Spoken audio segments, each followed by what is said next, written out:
within 3-4 months you help them to achieve 6 to 7 figure revenue into their business with your copy, and you are understanding their target market because you are also consuming the content they are purchasing. So to become a good copywriter, someone needs to understand the target market and how exactly they can understand. You first started working with the brand Tracy, then got opportunity to work with Jack Canfield, and also your course is recorded inside the Dean Graziosi program. So what was your learning while working with this big giants, while serving with this big people? What is your big 5 learnings that you grab and you implemented in your life that is completely changing your game, completely change your lifestyle?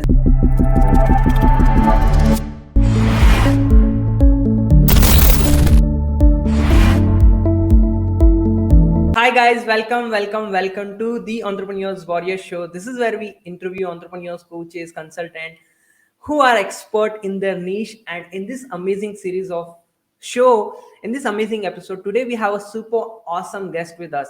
His journey is quite interesting, from being a party boy to becoming a best copywriter and working with lots of big name in the industry.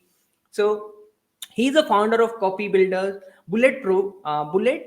Copy Blueprints. Yeah, he is a direct response marketing consultant, copywriter. He worked with some of the most prestigious and high-powered experts, health marketers, and service-based leaders in the market that has been known on the internet.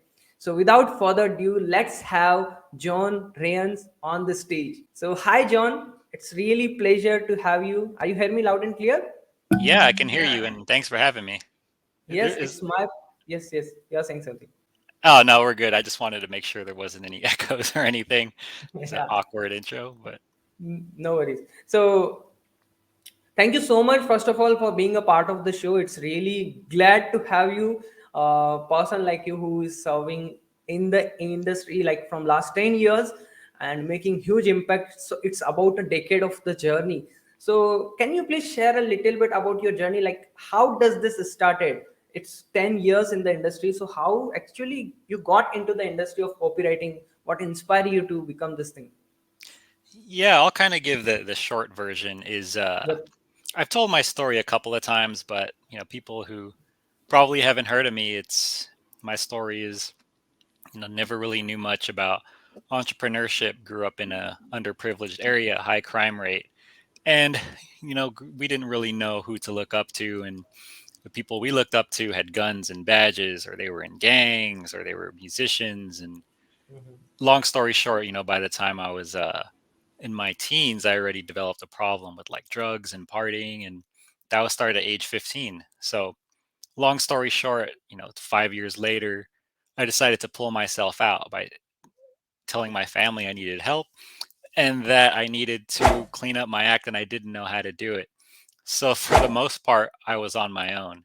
They gave me a place to stay, so I started to, go through everything I could, personal growth, and back then it was stacks of books and CDs. So 3 years in, I'm learning how to network, how to be a more professional, contributing member of society. Then I'm like, oh, I'm on to something. So I started learning how to get healthier and fit, teaching myself how to play sports, and then it just kept going. And I ended up graduating college, thank God. And a big part of that was teaching myself personal growth and health and wellness.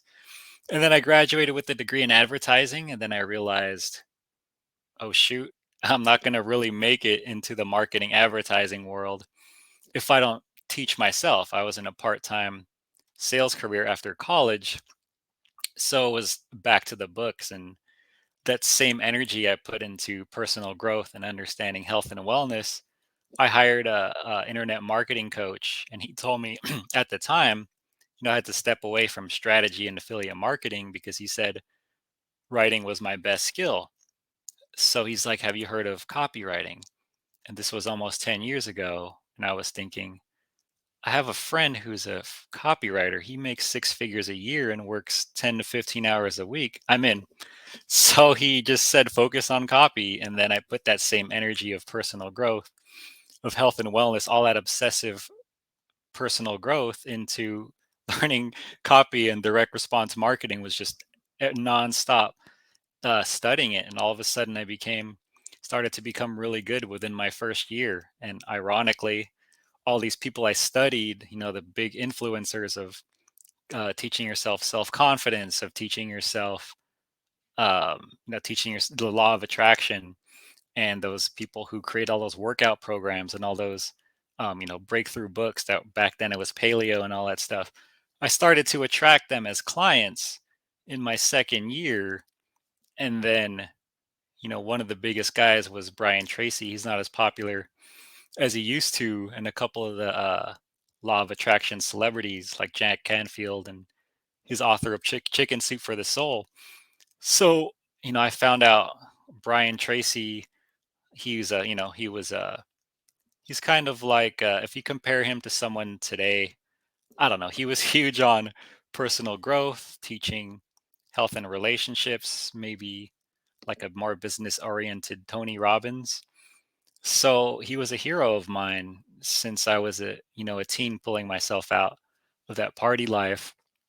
Then I realized, I saw an ad that Brian Tracy's agency needed an in-house direct response copywriter, and I was just barely my first year in as a copywriter, thinking, "Oh my god, this is the opportunity of a lifetime." And there's no way I can do it because they have people applying and trying to get the gig who are way more experienced and way better than me, or at least I thought. And then it turns out my test project really blew them away. And I thought, that's beginner's luck. I'm pretty new, and this guy's a hero. I went to the office and then I met with all the executives because they needed someone in house. And I'm thinking, it was extremely intimidating. My second interview is with the CEO, the CMO, the VP of marketing, and the chief technology officer. And I'm sitting there and I'm just like, I'm gonna stop playing cool and calm. Got starstruck when I saw Brian Tracy walk into the room. But long story short, that was about my second year in is, and then I just really, or first year, second year as a copywriter, and I just really impressed them. And I ended up helping them generate, I think, 7 figures in revenue within 4 months or so. And then they had me write for their partners, who so happened to be the law of attraction celebrities I studied as a teen also. And then it turned out I did really well for pretty much all of these people across the board. They had a lot of JVs and partners who were very big celebrity names. And the reason I started to do really well earlier on was because I was their target market.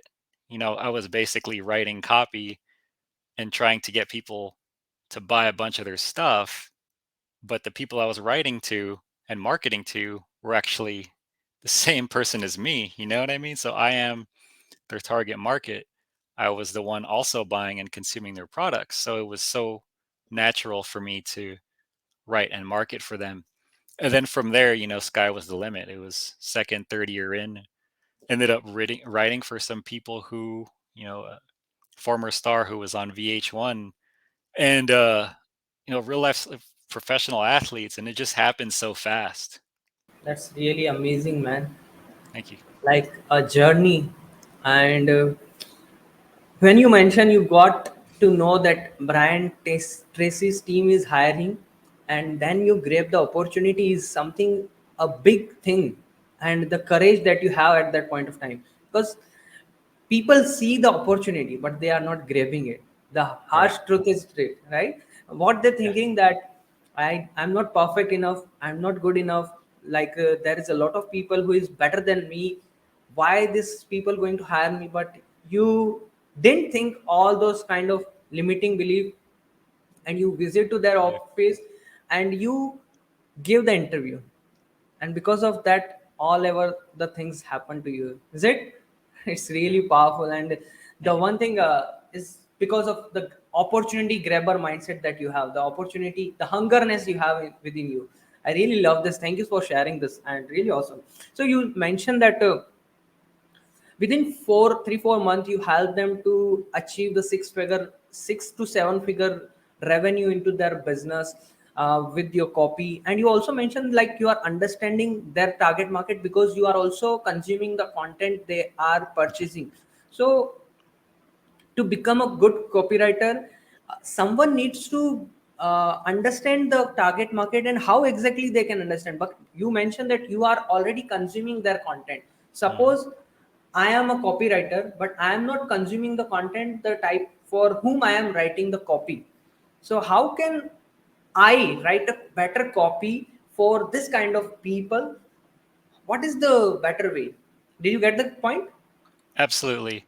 The Yeah. biggest thing, it sounds so boring and people hear it over and over, and it gets to that point of arrogance, or this is too basic. It's give me the fancy stuff. And the biggest thing is to think like a marketer, and it's the boring part of I'm just going to obsess over your target audience.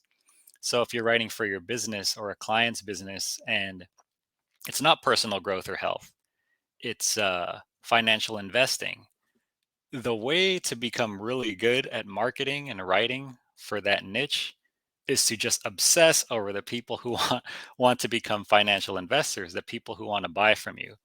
And it's not fancy yet. It's just watch, go on Amazon. What are they complaining about?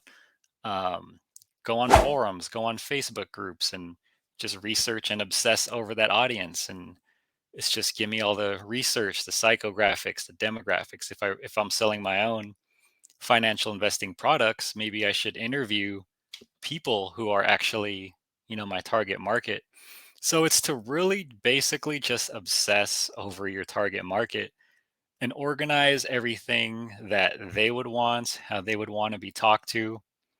Sometimes your target market will say things that sound logical, but it's BS, right? Because it's if they're in financial investing, and then it's they tell you that, hey, I want to, you know I want to invest in property and become a multimillionaire, etc.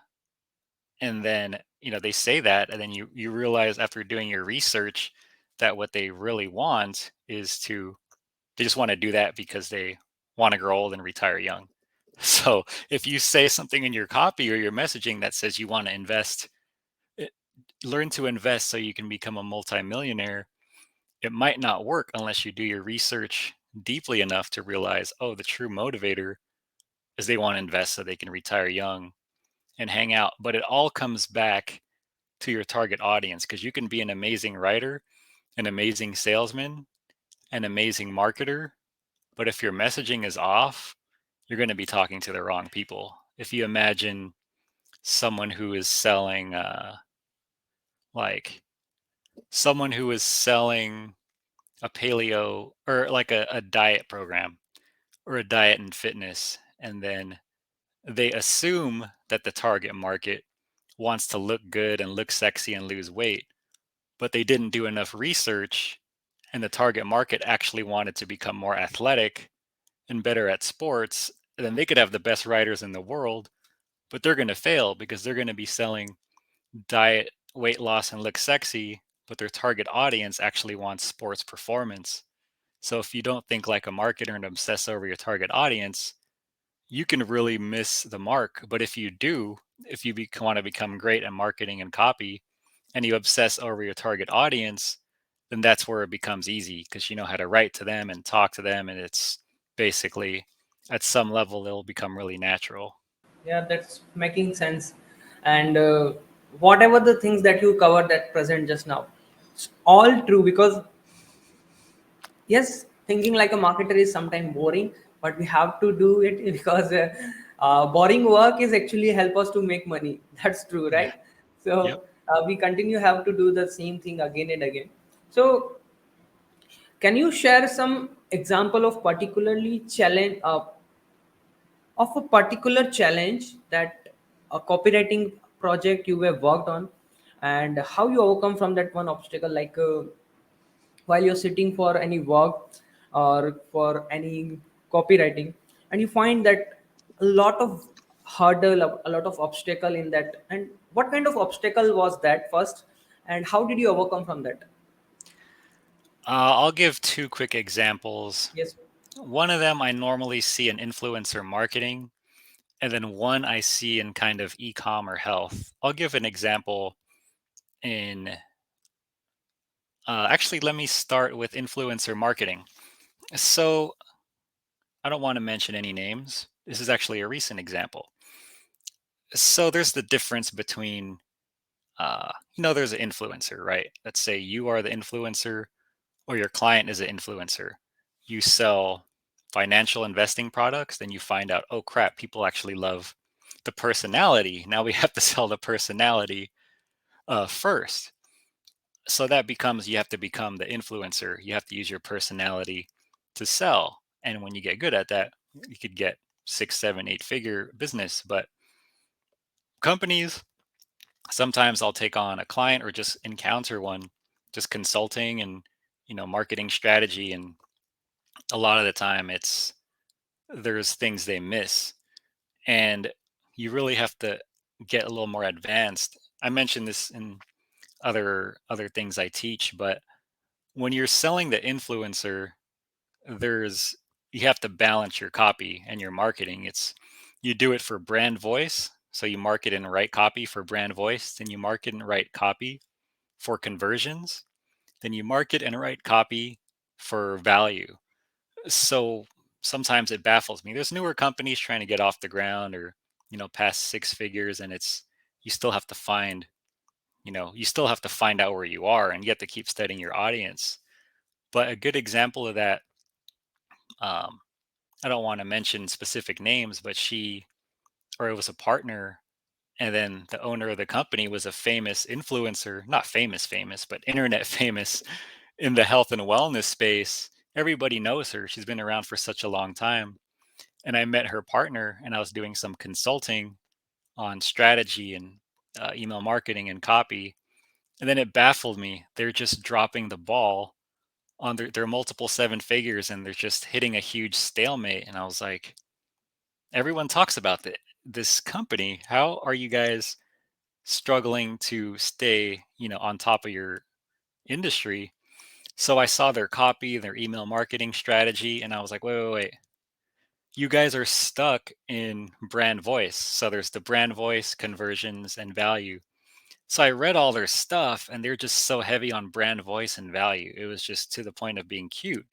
I'm reading emails through like a full month campaign, and it's just, the face of the company. I don't want to mention names, but it's just, the writing sounds like her. It reads amazing, but it's just cute. Then it starts to tell stories. Then it tells like some value, this is what I learned, and then a link at the bottom. It's like, by the way, buy this ticket for this event.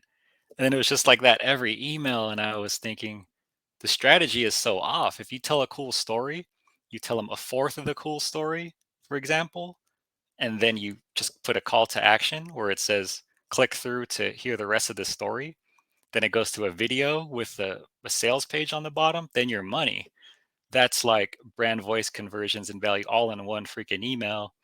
And that's how you can really scale a company. But the funny part with this, that's pretty much what multiple 7 and multiple 8 figure influencer businesses do to stay on top. But they were just on top for so long, and is just reading it.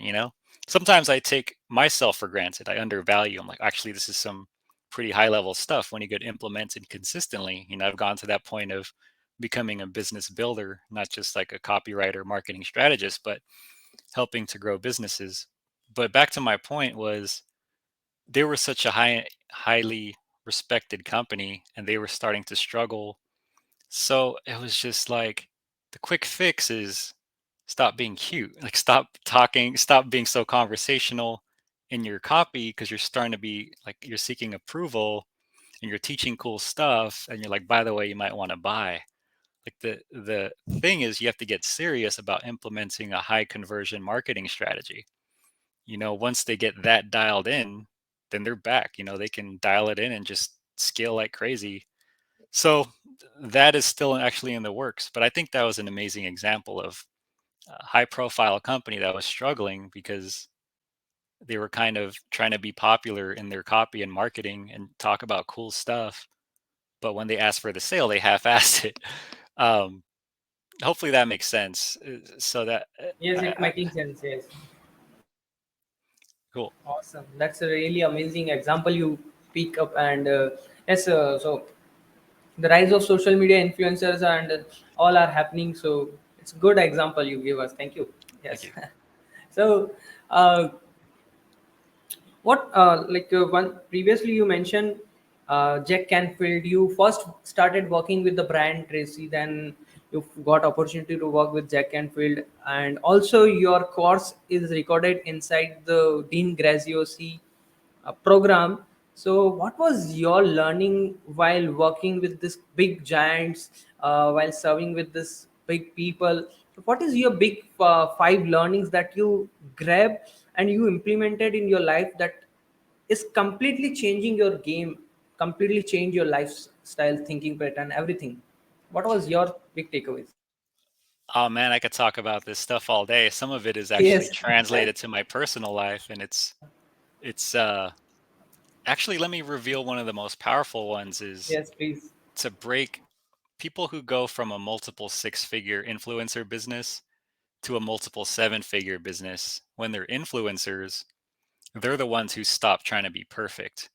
And it's really intimidating when it's your business because if you're, I don't know, let's just stick to the same example, like a health and wellness influencer, and everyone's, at the six-figure level, they think you have it all together. You were fat, you became really fit. Now you're fit for life and you're the guru I'm going to buy from. And then at some point they realize they're hitting a plateau.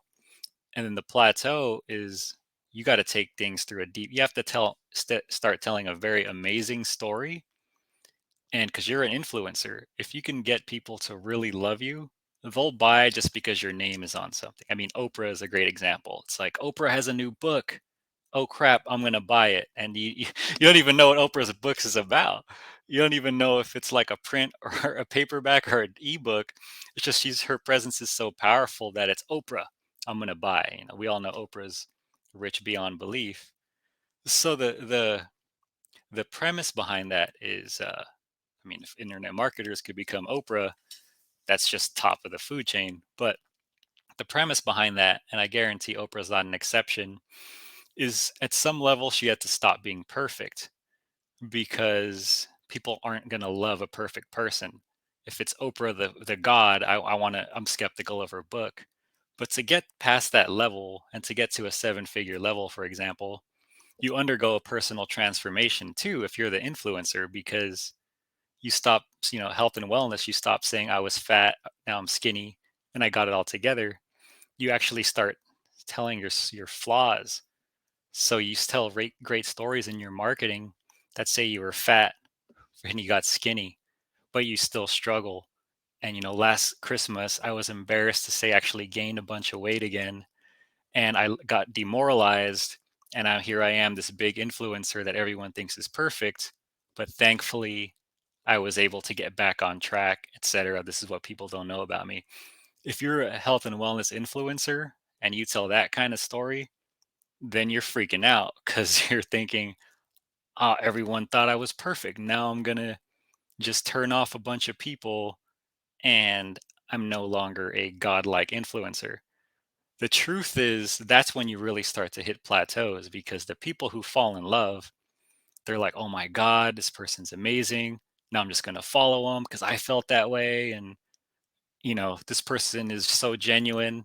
Now I'm just going to buy from them. And then there's the people who are thinking, oh man, she's a fraud. She got fat again. I thought she was always skinny.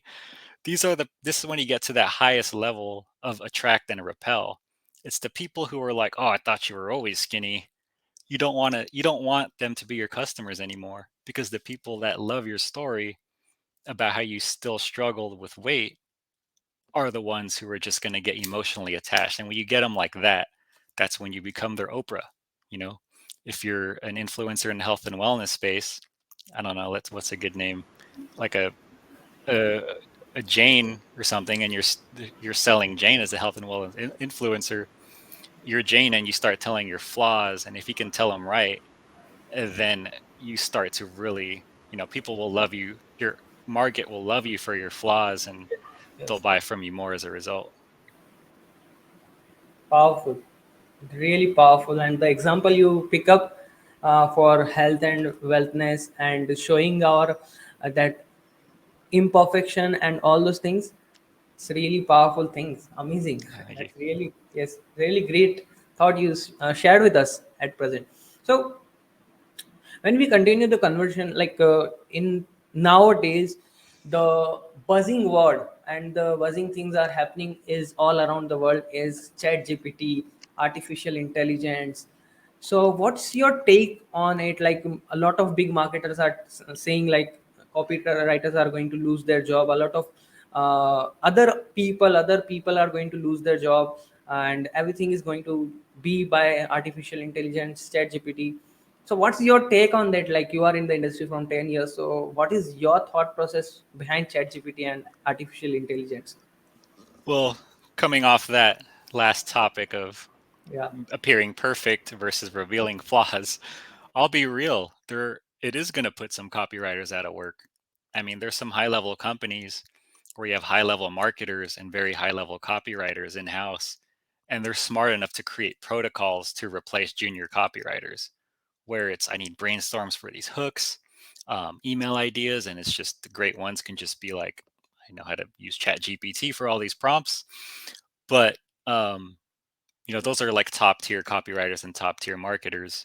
But the reality is there's the mid tier marketers who think Chat GPT can be a saving grace, but mid tier marketers can really screw it up because it's, um, you know, I want to write 5 headlines for my new sales page. Let me go to Chat GPT, and Chat GPT spits out 5 generic headlines you know, that don't convert. And then you just type out 10, 20 more. And now you're just like, you have stuff all over the place. Um, but for copywriters, I mean, if you're a mid-level marketer and you're dealing with that, the solution to that is to either consult a high-level copywriter and marketer and consultant, or just partner with one. That's the way to solve that Chat GPT problem. But the biggest concern is for copywriters, and I definitely empathize with that. The truth is, don't BS yourself.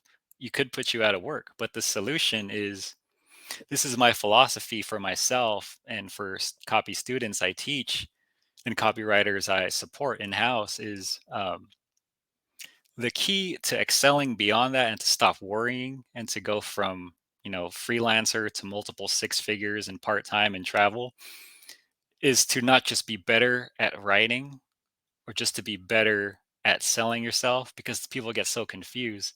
It's to get better at both, but people put the cart before the horse. So if you want to be indispensable where chat gpt will never affect you, you have to become a really really good writer first. Then when you get really really good, you become really really good writer, just get really really good at selling yourself, and you're thinking, oh shoot, uh, I'm a good writer and this guy paid me 2 grand for this email series, I'm shocked. And then you go to the next client and you're like the same exact thing, and you tell them 5 grand and they think, okay. You're like, oh shoot, I just got to sell myself better. But the caveat is, even if you're not paid that well yet, if you're a really good writer, you don't have to worry about chat gpt, because people get so caught up now on the internet, like you'll make 50K a month as a copywriter. The truth is you can. A lot of people do, but just writing for clients won't get you 50K a month. So the truth is you got to own your hustle by refining your skills in copy, because even if you don't sell yourself that well yet, if you can write really well, then you'll make yourself really valuable.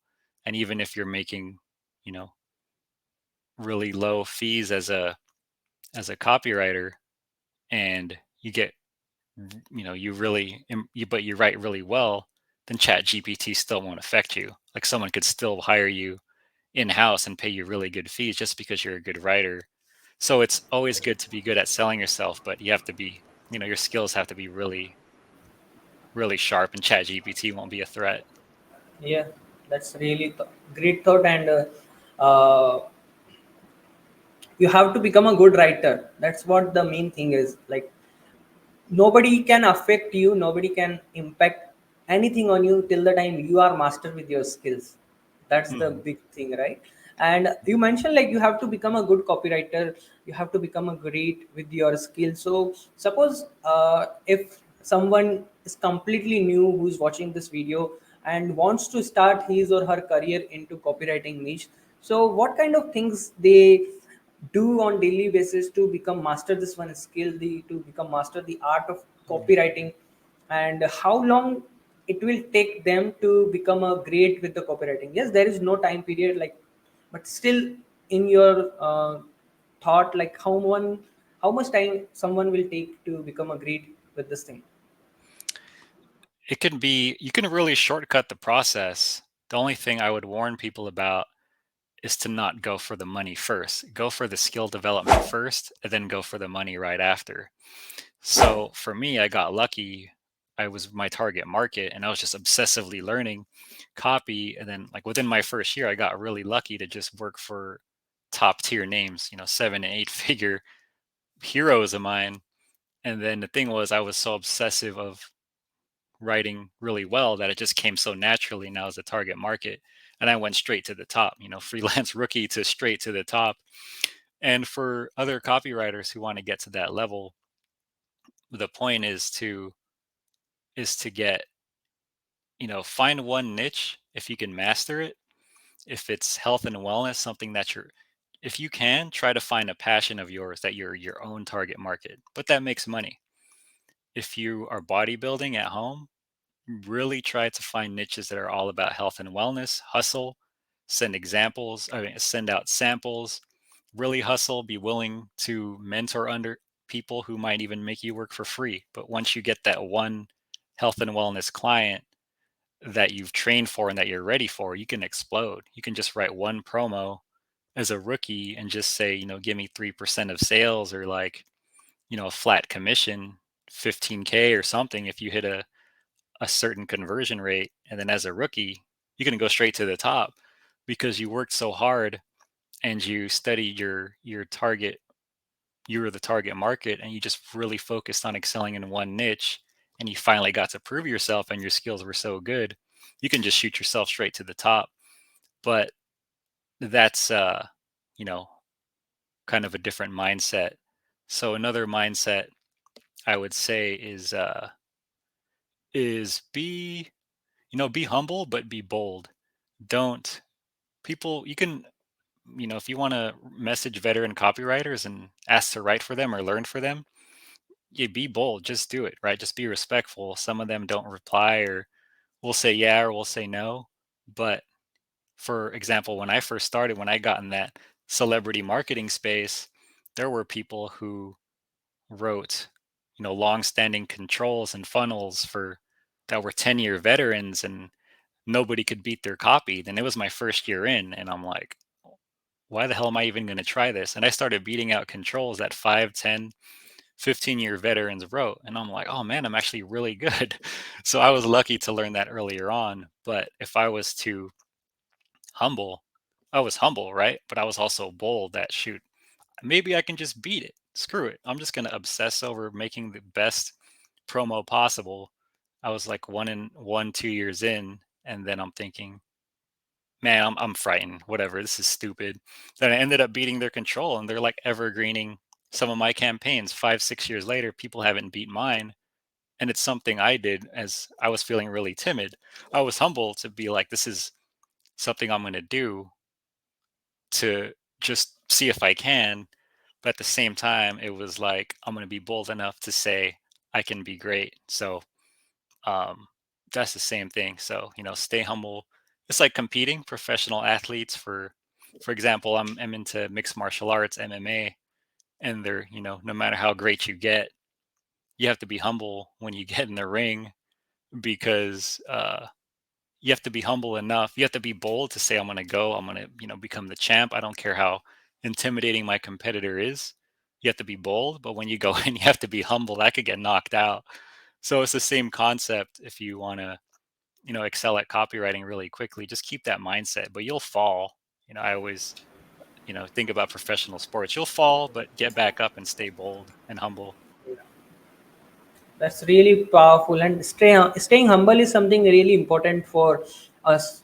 And when you mention at starting, if you really wanted to learn this skill, just focus on learning instead of money making, because money is always be a byproduct for whatever you do.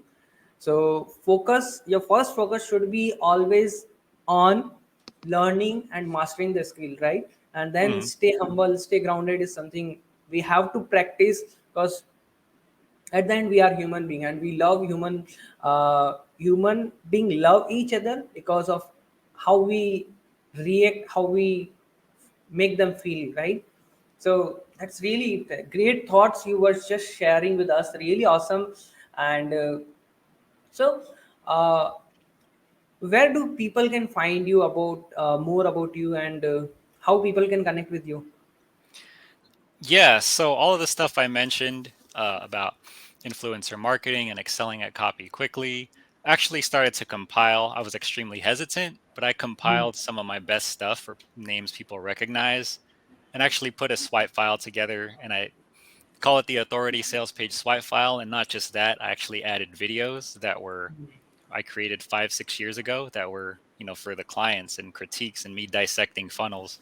So if you go to copyblueprints.com, you'll see at the top the authority sales page swipe file, and you can get it for free. So the website's copyblueprints.com, COPY blueprints.com. The authority sales page swipe file, it's really solid stuff. You can pretty much get that for free. Other than that, you'll see contact info on that site. But Mm, awesome. So I'll drop all the links in the description and the show notes. Go and check it out. And thank you, John, for joining us. Before we wrap up the show, any three advice or any three mistakes that you did in the past and you want to share with our audience so they can avoid it?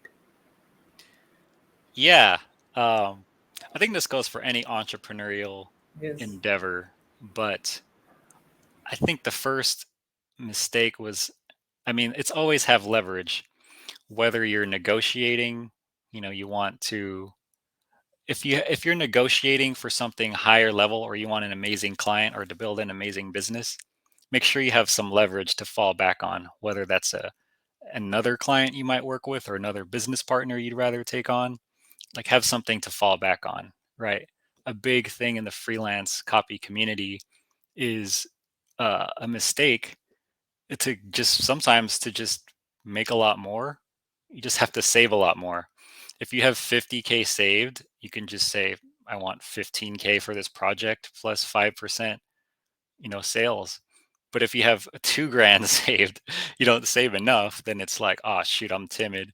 And I've been guilty of both of those things. It was just saving can sometimes be the big key. And for freelancers, it's confusing because it's like, are we business owners? Are we entrepreneurs? What are we? You figure it out later. But the key is just leverage, have other clients you can work with, other work you can take on, money saved up. That way you can just be bold and conquer and ask for more. And if entrepreneurship, have backup systems as well. So if you're a multiple 6 or multiple 7 figure entrepreneur, a mistake is to not have any leverage. It's all my money's in this business, all my focus, all my investment. The leverage is there's other businesses you can build.